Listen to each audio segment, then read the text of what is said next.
Hey, influential entrepreneurs. Hope your Wednesday is off to a great start. Or I guess your afternoon if you are in Eastern time or if you are overseas in the UK. And good morning to our Aussies. Okay, so today we're going to cover one of my favorite topics. And sorry, a super weird thing where it's either really far away or it's really close up. And it's like really close up, and I have all my pregnancy weight. So it's real fun. But we're going to talk about how to craft an effective pitch to land more clients. It's so simple, yet so many people I know really struggle with just crafting this pitch. Or maybe they are pitching and they're like, oh, I thought I had a really good pitch, but nobody's booking, right? So let's talk about what doesn't make a great pitch or how to know when your pitch is broken, right? Your pitch, and when I say pitch, I am referring to the 30-second commercial, the elevator speech, right? Whatever you want to call it. When I say pitch, I am talking about any characters or tactics that you use, whether it's in an in-person networking group, which we don't have very many of anymore, right? Whether it's in an online Facebook group, whether it's just talking to somebody and networking, right? When I say pitch, that is what I'm referring to. So, how do we know that our pitch is broken, right? Because a lot of people are like, oh, I think I have this amazing pitch, but it's not converting, right? So, you know your pitch is broken if, number one, can't describe what you do in a way that a sixth grader would understand, right? So, at a sixth grade level, that should be how simple and how concisely you really establish your messaging behind what you do, right? If your grandma, if your grandpa, if your friend down the street don't understand your pitch and what you do, then Houston, we have a problem, okay? So that's step number one. Number two, if it's broken, if you are commenting and you're reaching out to people in Facebook groups and you're at networking groups and you're not seeing people book calls on your calendar, then something's broken, right? Now, caveat, if you caught the social selling message last week, you will know and you will recognize that, again, a big issue in this is volume, okay? So a lot of people just aren't having enough consults and they're not scheduling enough time to go and even be able to determine if their pitch is working or not. So those are two ways to know that it's broken. So how do we create a pitch that's actually going to work, okay? I'm going to unpack the precise strategy that I literally used this morning, and in 10 minutes at a big networking group, I landed 3 consult calls in 10 minutes and then I hopped off the phone, okay? And that is the power of mastering an effective pitch. Doesn't take you that long to create it. You just need to sit down and take the time to dial in what does it look like to create that pitch. So, why again is your pitch drowning out in the noise right now, especially with Facebook groups? We talked about how it could be broken, but why are you not cutting through the noise? Biggest mistake that people forget in their pitch is they make it about them, right? So that's why, I mean, really, it's a twofold answer, right? That's why it's drowning in the noise. So you'll see a lot of times in Facebook groups when people are posting about their business, okay, it's me, book a call with me, book a call with me. Hey, work with me. I can help you, blah, blah, blah, blah, blah. Me. Well, there's the one reason your pitch is drowning out in the noise, right? You've made it all about yourself. It's you centric, not prospect centric, right? And what you're doing is you're not really captivating people, you're just kind of throwing up all over them, right? Think about reverse psychology. Really, everything that we do in marketing is just thinking about the consumer experience backwards. What's the experience we would like to have as a consumer? How does that work, right? If you're in the market to purchase something from someone, how would you want to be sold to, right? And we think that through and we reverse engineer it, okay? So most pitches that I see in Facebook groups, they drown out in the noise because they sound like everybody else. They're very self-promo-y, okay? And they're not clear or concise. They're either really long or really short. And just like you're writing a hook for an essay or whatever it is you're doing, you need to have a hook. You need to have a few reasons why it's important and relevant to them. And then you need to have a clear, concise call to action. And that's just the biggest mistake. Most people, again, go into their pitches and they're making it all about them. But think about it from your ideal client's perspective, okay? Your ideal client, let's say you're in a Facebook group like the Virtual Savvies, and there's a business owner that's in that Facebook group, and that business owner posts that they have a job opportunity opening up. and there's 83 people that I'm sharing this from personal experience because this is something that happened to me, okay? You've got 83 people that are commenting on it and they're all saying, buy my package, buy my package. Well, the business owner doesn't have time to look through like all these packages and all these things, right? They need to very quickly see if you're a right fit. They need to see what it is that you value and why you stand out of all these people commenting. And they need to see how to get in touch with you. And the biggest mistake that people make is they are very showy in what kind of their packages are, okay? The biggest mistake, biggest, I can't even talk today, mistake that I see service providers make is that they sell features over benefits. And you may have heard me talk about this before, okay? Features are the aspects of your packages that are like your scope of work. Like, I'll do 12 social media posts for you each month. I will rewrite your copy for your email sequences, okay? Those are features. Benefits are what's in it for the business owner, okay? And benefits are directly tied with the pain point that that person is experiencing. Nobody cares. I love you, okay? I say this in tough love because I want you to be successful. Nobody cares about your package until they've already are ready to make a purchasing decision. Let me say it again.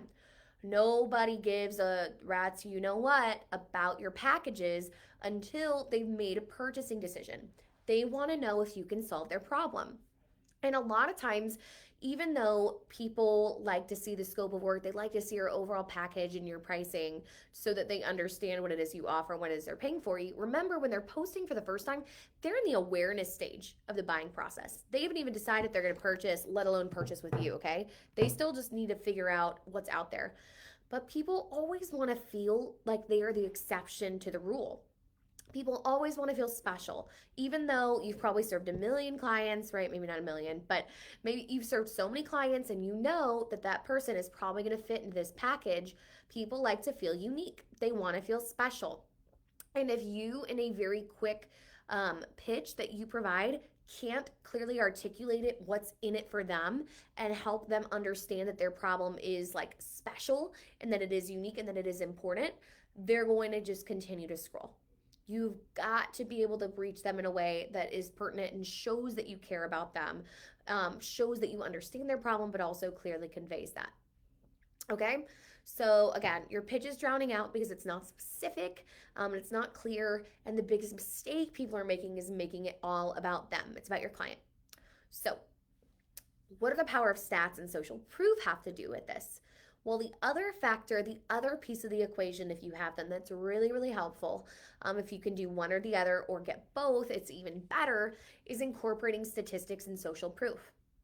So, based on what you see that person posting about in a Facebook group or if you're at a networking event, what you want to do is you want to think and be able to reference as quickly as you can past results that you've been able to deliver that really show that you understand their problem. Okay, so an example of this was I was on a call this morning and it was a lot of coaches that are launching their programs and they need lead generation and they want to grow their Facebook groups so they can sell into their Facebook group. Well, what I shared was that I literally just like 2 weeks ago, not even, was able to help one of my clients not only grow her Facebook group by 1,000 people in a 2 week period. And by the way, those 1,000 people were all paying $10 a pop just to join her Facebook group because we made our marketing that good.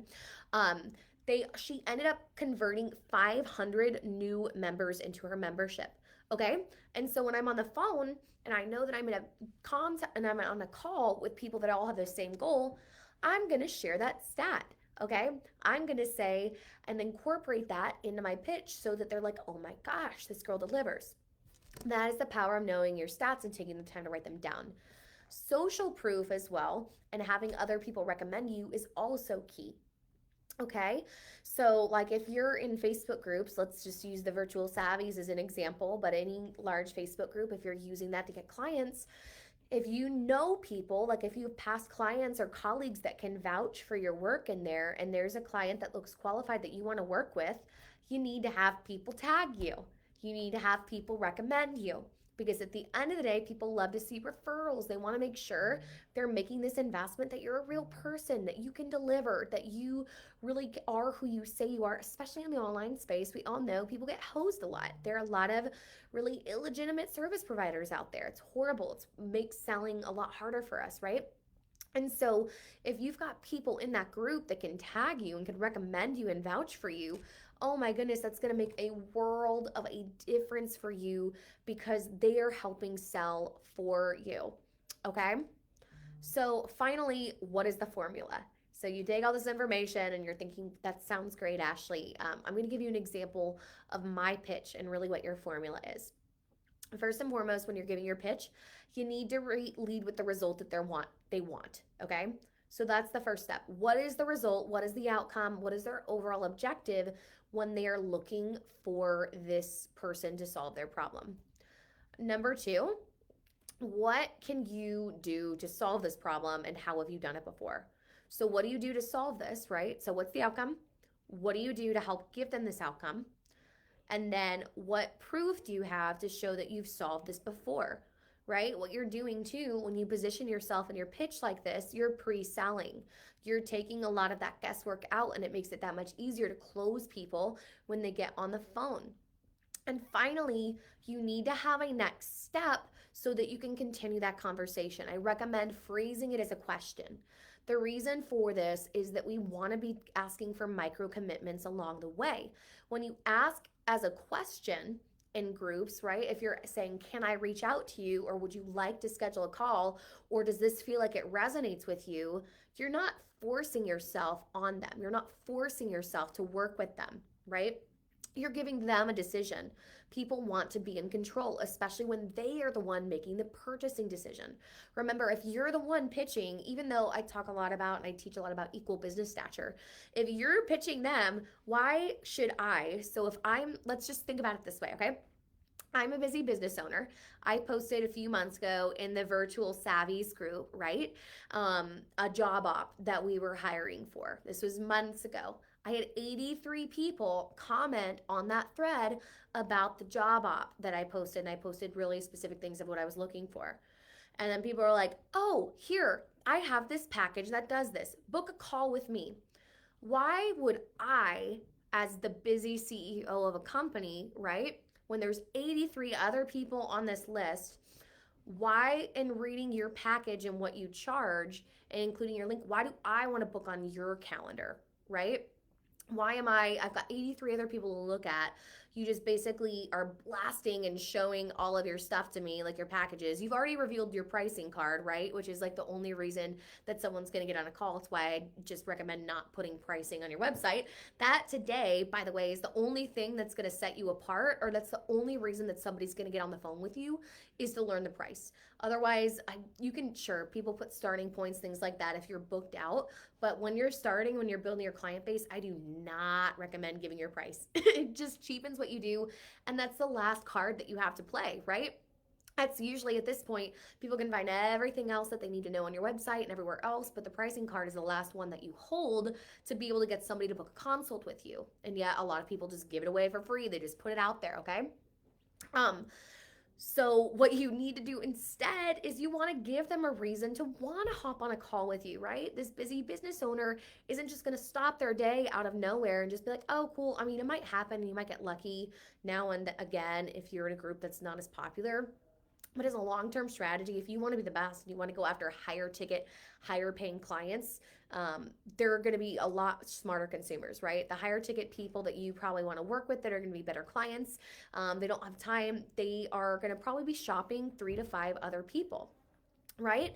And so if these are the people that you want to attract and you want to work with that are going to stay with you for the long term, then you want to make sure you're positioning yourself the first time. And so when you ask permission and you take that micro commitment and you're asking them if it's okay to be able to hop on a call or if they want to continue that conversation, you're putting the ball back in their court and you're putting them in the driver's seat to decide if it's a good fit or if it's not. Okay, We do have time for Q&A today. I haven't seen any questions come through, so please, please, please, I'm going to go back and walk you through this whole process again so that you can implement it. But if you've got questions, please comment them below so I can answer them before we hop off. Remember, I only do Q&A once a week, Wednesdays at noon. Of course, I can answer them in the group and if you've got the replay. But if you want me to answer it live, please comment, or if you want me to see your pitch, I will review your pitch right now as we are on Zoom, or not on Zoom, right? Okay, so if you need help, ask your question right now and then post your pitch and I will review it live and in the replay so you can come back and I will do it. I just won't do it live. I'll do it in the comments. Okay, so in summary, why is your pitch in your groups drowning out? Because it's vague, because it's vanilla, and because it's bland, okay? When you're just going in and you're just basically saying, oh, I'm another ad strategist. Okay, but why should they hire you? There's 10 other ad strategists in the group. Why should they hire you, right? That's bland. You've got to be more specific. You've got to be more intentional, and you really need to cater your pitch toward the person you want to go after. And what's the biggest mistake people make in making their pitch? They make it about them, right? They make it about them. They are posting, basically saying, book a call with me. I can do this. I'm a VA. I have these packages, right? None of that, me, I. It needs to be about the client. It needs to be about the problem that you can solve for them. That's why people buy. People buy based on the emotional decision for the problems that they have. They're not going to buy the features, so all the shiny objects, right? A person and a consumer and a business owner doesn't want to buy from you just to get 12 social media posts a month and to have their emails opened. That business owner wants to buy from you because they have a time management problem. They don't have the bandwidth to do these things. And so they need help and having somebody be able to run the back end of their business, right? Sure, that's going to translate to your overall package, but you need to be selling to that pain point and that problem because that's what's going to drive them to make the decision. They don't know that they need 12 social media posts and inbox management until right? They need to know that you can help solve that problem and then you can talk about the scope. Okay, power of stats and social proof. Stats position yourself. So if you've delivered the same result time and time again for a client, you need to be including that in your pitch. And I'm going to give you mine so that you can kind of hear exactly how I did this morning, okay? So you want to make sure that you are including those stats because they position you and they're able to help other people be like, oh my gosh, I want that result too. It helps people see themselves in your kind of overall and see that they're a fit. The other thing is social proof, right? If you're still building up your stats, let's say you're in a big Facebook group, have people tag you, have other past clients or have colleagues that you trust tag you and recommend you. People want to know that you're a real person, especially in the online space. They feel comfortable and it shortens your buying cycle if multiple people are recommending you. So what's the formula? Again, number one, you've got to have some kind of a hook that begins with that outcome in mind. You've got to have a hook. Number two, you need to be able to draw them in with some kind of result or benefit, okay? Not a feature, a benefit. Number three, you need to have some stats if possible or some proof to be able to help them see themselves in you. And number four, you want to ask permission to continue the next step. You want to ask permission, not just put yourself in front of them. So I'm going to pull up mine and talk you through it. So mine, I work with a lot of coaches right now that are live launching, okay? So let me pull up my money maker so I can kind of share with you. With a lot of people that are live launching. And so I always lead with, hey, I'm Ashley and I help and I'll position it as, are you ready to fill up your live launch as a coach or a course creator with raving fans so that you can sell to them? Well, I own a boutique agency and I help a lot of other coaches, course creators, and membership creators fill up their launches so that they can achieve maximum success and stay in their lane in their business, right? I'm positioning, I'm asking a question, and then I'll move into with our strategies. Our most recent client was able to fill up her new membership with 500 new paying members, even though her goal was 250 people, right? Amazing stat right there. And it helps people see, oh crap, this girl gets results.